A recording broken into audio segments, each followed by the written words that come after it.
Dan Illman, Mike Beer taking a look at race number 9 at Woodbine on Saturday, the $225,000 Coronation Futurity for 2-year-olds foaled in Canada. Let's take a look at this field, perhaps a precursor to the Queen's Plate next year. Some talented 2-year-olds getting set to go 9 furlongs in the Coronation Futurity. Muskoka Gold, 7-5 morning line favorite for trainer Mark Cassey. This horse is already a stakes winner on the turf and is graded stakes placed on the dirt. Obviously has credentials.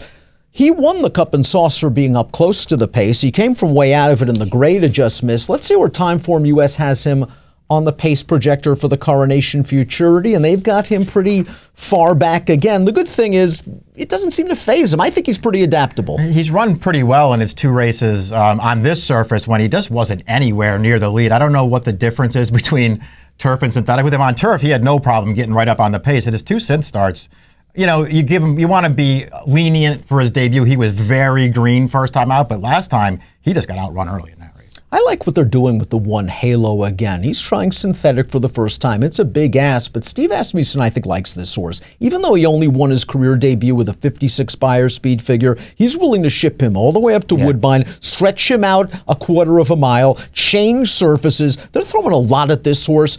This pace, this post position, this pace projector, it works to his favor.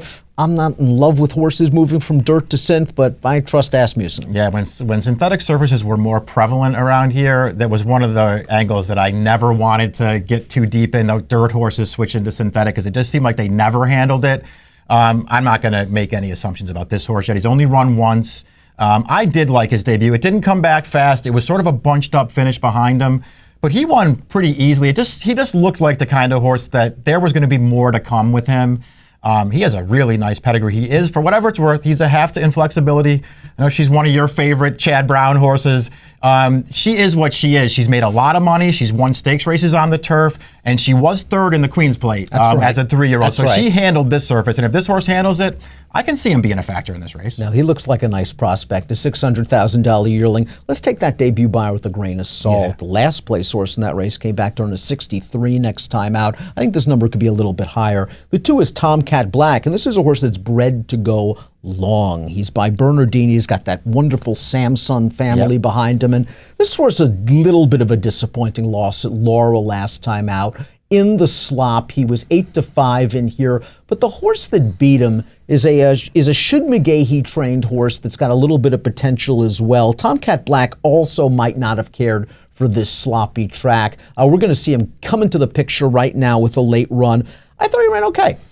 I mean, I thought he ran okay, too. I was going to ask you, since you're the Laurelanos, did you see any? I didn't see the excuse for him in here, although he has the built-in one with the sloppy track, I suppose. I just didn't see the excuse. He's going to come in here as a maiden as he comes back to synthetic again. He's got to really take a big step forward. I thought he might have moved a little bit too early and too confidently under Weston Hamilton that day, and I understand why. He was the favorite. You don't want to get slop kicked in a 2-year-old's face. He made a big early move, and as we saw, Crockett's Bluff came into the picture late in the day and just ran Tomcat Black down. I think he'll be more patiently handled here, and we'll see if he handles the synthetic. He's raced once on it before, and he was far from embarrassed in that race. The 3 is Kunal, who was 3rd in the Cup and Saucer Stakes, and listen, that was a really good effort considering he was 64-1. He was shipping up of a loss at Timonium. I think turf and synth might be his game, and Blinkers On might actually infuse a little speed into him. Yeah, we'll see if he can get closer this time. He was way out of it in the Cup and Saucer, while the 1-2 finishers were both, right up there close to the pace. So he was probably up against it pace-wise. Another horse, he's got to take a step forward in here. Green Growth, the number 4, is another horse that has to take a step forward. Gate to Wire winner 2 starts back in a maiden race. They tried him in the gray last time out against Muskoka Gold, and I just didn't see an excuse. I didn't either. He didn't run well last time at all. His prior 2 races were both pretty good, though. As soon as they stretched him out, it felt like he improved, and he has shown the ability to be forward in his races. I think that could be key for him. I'm not sure if he's good enough, Dan, but he could get the right trip in this race. Synthetic debut for the 5, Please Call Me Back, who was the beaten favorite in the Cup and Saucer behind Muskoka Gold. We're going to take a look at the Cup and Saucer right now, and Muskoka Gold is already out there on the lead, and we're going to see Please Call Me Back. He's had a pretty good trip, I thought, overall. He's going to try this horse and get into second late in the game. I thought it was a good effort for Please Call Me Back. I'm not worried about the 1 1/8. I think Muskoka Gold had the best of it, being getting the jump on this horse in this race. We'll see how he handles the synthetic. Roger Atfield hasn't been afraid to test this horse. He ran him in the Grade 1 summer. 2 back. Yeah, listen, I really liked his debut. That was obviously sprinting on the grass, right, but I really liked that effort from him. He really finished that race off with a good run.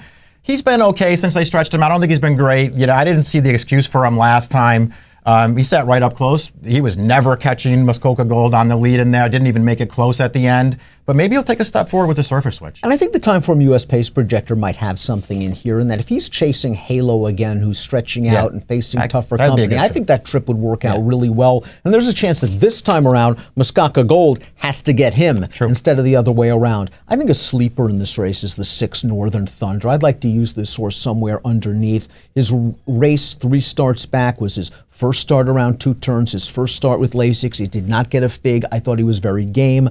His issue is this: he is a terrible gate horse that's going to need some help up front. Yeah, I don't like his running style. I appreciate the fact that he did win the first time they stretched him out.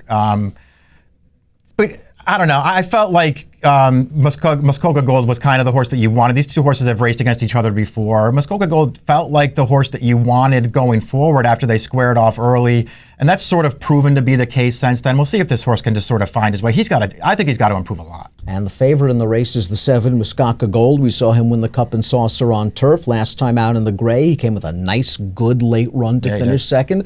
He's the deserving favorite in here. He's got figs in his last 2. He obviously can handle any kind of surface. He's less than a length away from being a perfect 3 for 3 in his career. It's up to the jock not to lose touch with the leaders. Show some of that speed that he showed on turf 2 back. Yeah, I don't like that he got outrun in that last race, because it didn't seem like it was a concerted effort to take him back or anything. He just sort of started getting outpaced up the backstretch and wound up way out of it. He really did come with a good run through the stretch in that race. The horse that won at Chapelou, not only did he control the pace, he looks like a pretty good horse. He might be the best 2-year-old up north right now anyway, and he's just a really good rival that this horse faced last time, and this horse did run well. He's got to stay closer, I guess, in this race, but I think he's going to be tough in here. Adina Strings homebred Malibu Mambo, I think, is lurking under the radar. I liked his debut on a synthetic surface. I know it was only 7 furlongs, but he sat very professionally. He came around. He won very easily. They threw him on the turf in the Cup and Saucer. And maybe he's not a turf horse. You understand why you give him a shot. He's by point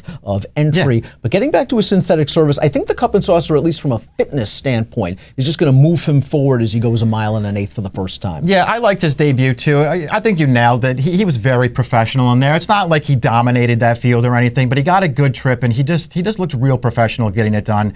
He didn't run great last time, but it was a surface switch. It was the first time they stretched him out. He was wide every step of the way from post 12. He deserves another chance. Time for our picks for the Coronation Futurity, race 9 at Woodbine on Saturday. Mike, you believe in Muskoka Gold? Do you think he's going to take the measure of the 5? Please call me back again. You went 7, 8, 1, 5. Yeah, I almost put the 8 on top. Maybe I should have done that considering the prices in here. Muskoka Gold, is he a horse that you want to take a super short price on? Probably not. I just didn't love the alternatives. Please Call Me Back was favored over Muskoka Gold in that Cup and Saucer. I don't think he was embarrassed in that race. I think he has shown more tactical speed, at least on turf, and whether that translates to synthetic, well, it hasn't for Muskoka Gold, but I'm hoping that it does, because if it does, maybe he gets the jump this time on Muskoka Gold. I went 5, 7, 3, 6 in the Coronation Futurity. It's for $225,000, and it might have one of the favorites of next year's Queen's Plate emerge out of the race. Approximate post time, 5:13 Eastern. Good luck.